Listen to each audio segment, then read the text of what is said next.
Hi, everybody. Welcome to the March 25th, 2016 edition of Colorado Inside Out. I'm your host, Dominic Dezzutti. Thank you very much for joining us.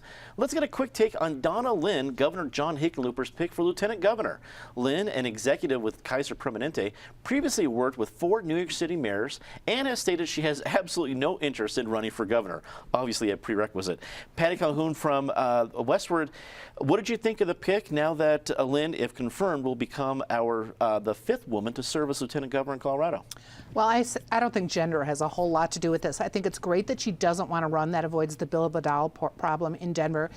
You know, the lieutenant governor position got a bad rap decades ago, that do-nothing position, but I think certainly with previous lieutenant governors, and definitely Joe Garcia, the coolest lieutenant governor we've ever had, it shows with a person with expertise can really be a big asset to the state. Joe has the background in education, and Donna Lynne, by all accounts, has government, but also incredible experience with Kaiser in healthcare issues, public service, so I think she'll be an asset. Craig Silverman, attorney with Silverman & Olivas, also a talk show host on KNUS. What did you think of the pick? Donna Lynne, who? I mean, I never heard of her. I know she came from New York City. She's probably a very fine person. I assume she was affiliated with Mayor Bloomberg. I noticed she's given $80,000 to Democrats through the years, maxed out to Michael Bennet. Hey, if she's just a placeholder, because now John Hickenlooper's talking about moving on to Washington, I'd like to know more about her. Get her on Channel 12.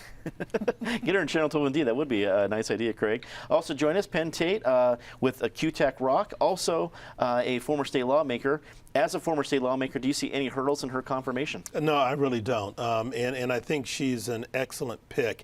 To Patty's point, historically people have perceived the lieutenant governor's position as a do-nothing job, but that's really a function of the relationship between the governor and the lieutenant governor. And if you remember way back to when Mark Hogan was lieutenant governor and sort of went on off and did a few things, and that's when we sort of changed the constitutional structure of the role of the lieutenant governor. Donna has a great relationship with the mayor. He officiated at her wedding a few years ago, so there's a personal relationship, there's a professional relationship. Her giving does not bother me because she's not going to run for office, but the bottom line is she's worked in government before. She's worked for 4 different mayors on both sides of the aisle in New York City. She ran operations. She was head of operations for New York City. She's an experienced manager in the healthcare industry where she's an expert, and given some of the issues we're facing as a state, that expertise will probably serve her well. We just need to hope that Governor Hickenlooper gives her some room to do her thing so that she can actually provide the experience and the benefit of her background for the best interest of the people of the state.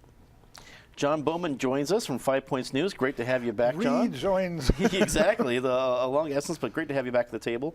What do you think about the point that Penn just made? Do you think Governor Hickenlooper is going to give his lieutenant governor, of course, if she is confirmed, more to do in her role?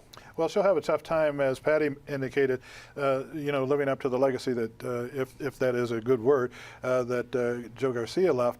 But because she is, a healthcare expert, so to say, hopefully she'll be just what the doctor ordered for the state as we continue to fool around with Obamacare, Hillary Care, whatever it's going to be called.